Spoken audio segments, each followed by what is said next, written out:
نحمدہ و نصلی علی رسولہ الکریم اما بعد فاعوذ باللہ من الشیطان الرجیم بسم اللہ الرحمن الرحیم۔ تو آج میں آپ کو بتاتا ہوں حدیث پاک، مشکوٰۃ شریف کی حدیث ہے۔ تو اس کے راوی حضرت ابو ہریرہ رضی اللہ تعالیٰ عنہ کی ذات پاک ہے۔ آپ فرماتے ہیں کہ حضور نبی کریم صلی اللہ علیہ وسلم کی ذات اقدس نے فرمایا کہ بنی اسرائیل قوم کا ایک بندہ تھا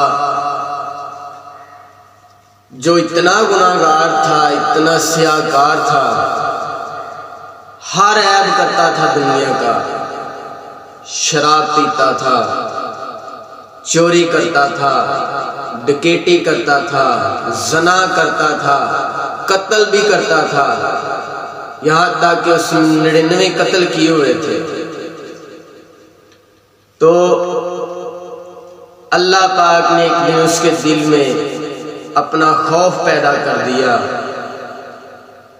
تو اس نے ارادہ کیا کہ اب میں توبہ کر لوں گا، اب میں نے توبہ کرنی ہے، اللہ کی بارگاہ میں اب میں نے توبہ کرنی ہے۔ تو وہ اپنا اس وقت کا جو اس امت کا علماء دین تھا اس کے پاس چلا گیا۔ اس کے پاس جا کے تو اس نے کہا کہ بھئی میں نے عبادت اللہ کی کرنی ہے، میں نے توبہ کرنی ہے، میں بڑا گناہگار ہوں، میں بڑا سیاہکار ہوں، میں نے اتنے گناہ کیے ہیں، اتنے گناہ کیے ہیں کہ میرے گناہوں کا کوئی اندازہ نہیں ہے۔ تو مولانا صاحب میری توبہ کروا دیں، میں بڑا گناہگار ہوں، میں نے ہر عیب کیا ہے دنیا کا، میں اب اللہ کی بارگاہ میں توبہ کرنا چاہتا ہوں، مجھے اللہ کا خوف میرے دل میں آ چکا ہے، تو میری توبہ کروا دیں، میں نے اب توبہ کرنی ہے۔ تو مولانا صاحب نے اس سے پوچھا بھئی تو کیا کرتا ہے، کیوں ایسے رو رہا ہے، کیا مسئلہ ہے تیرا، کتنے کو گناہ کیے ہیں؟ تو اس نے کہا کہ میں نے ساری زندگی، اپنی پوری زندگی میں بڑے گناہ کیے ہیں، اور گناہوں کے ساتھ ساتھ میں نے انسانیت کا قتل کیا ہے، کیونکہ ایک شخص کا قتل کرنا پوری انسانیت کا قتل کرنا ہے۔ تو مولانا صاحب میں نے 99 قتل کیے ہیں۔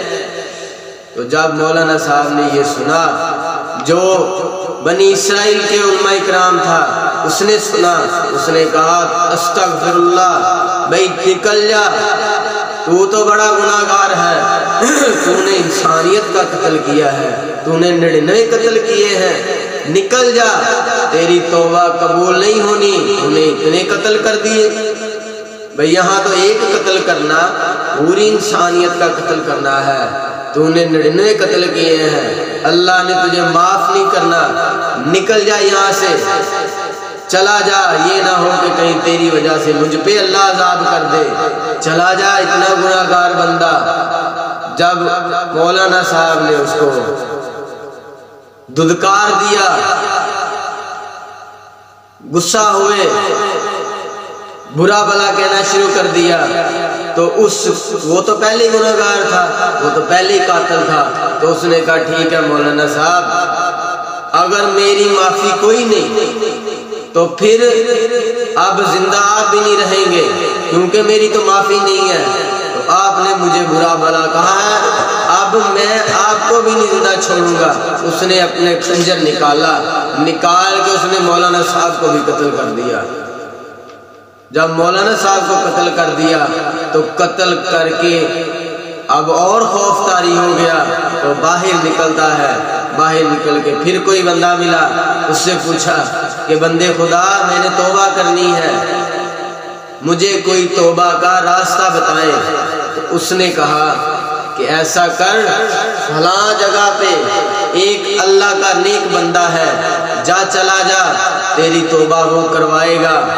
کیوں کہ نیک بندے کی طرف جانا بھی اللہ کی طرف جانا ہے، کیونکہ نیک جو بندے ہوتے ہیں وہ اللہ کے بندے ہوتے ہیں، اس لیے اسے کسی نے کہا کہ جا بھائی فلاں جگہ چلا جا، وہاں اللہ کا نیک بندہ ہے، وہ تیری معافی کروائے گا، وہ تیری توبہ کروائے گا۔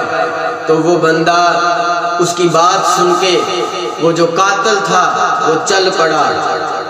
جب وہ چلا تو آگے ابھی بہت دور ہے، نیک بندہ بڑی دور ہے۔ تو کیا ہوا؟ اللہ نے حکم دے دیا کہ جا اسرائیل، حضرت اسرائیل علیہ السلام کو حکم ملا کہ اس کی روح قبض کر لو۔ تو حضرت اسرائیل علیہ السلام آئے، آپ نے اس کی روح قبض کی۔ تو جب روح قبض کر لی، اب کیا ہوا؟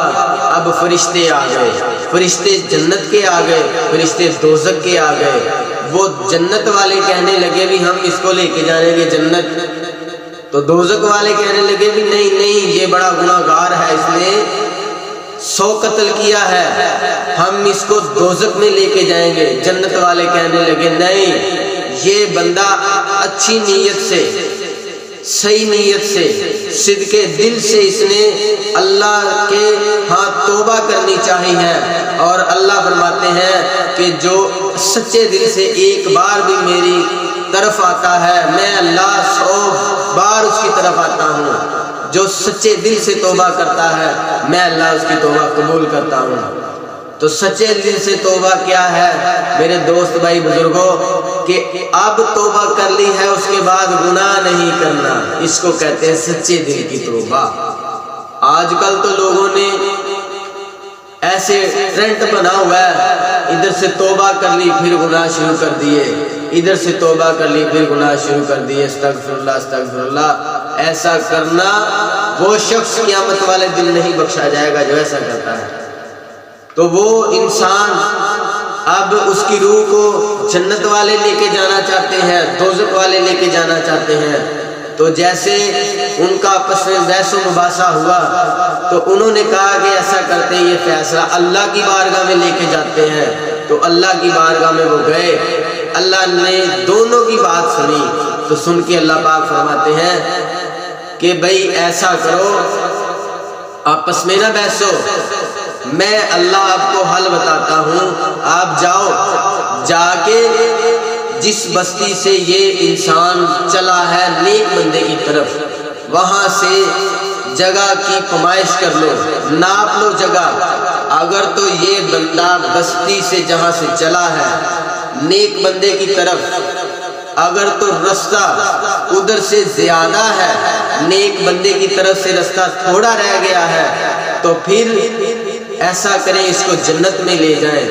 اگر فاصلہ نیک بندے کی طرف سے زیادہ ہے اور پیچھے سے کم ہے تو پھر اس کو لے جائیں دوزخ کی طرف۔ تو فرشتوں نے کہا ٹھیک ہے، اللہ پاک نے معاملہ حل کر دیا، فرشتے آ گئے۔ تو حقیقتاً جو زمین تھی وہ ابھی فاصلہ ادھر سے نیک بندے کی طرف سے بہت زیادہ رہتا تھا اور پیچھے سے وہ کم چلا تھا، کم فاصلہ طے کیا تھا۔ تو اللہ پاک نے حکم دیا زمین کو، اے زمین سکڑ جا، سکڑ جا، میرے نیک بندے کی طرف سے سکڑ جا۔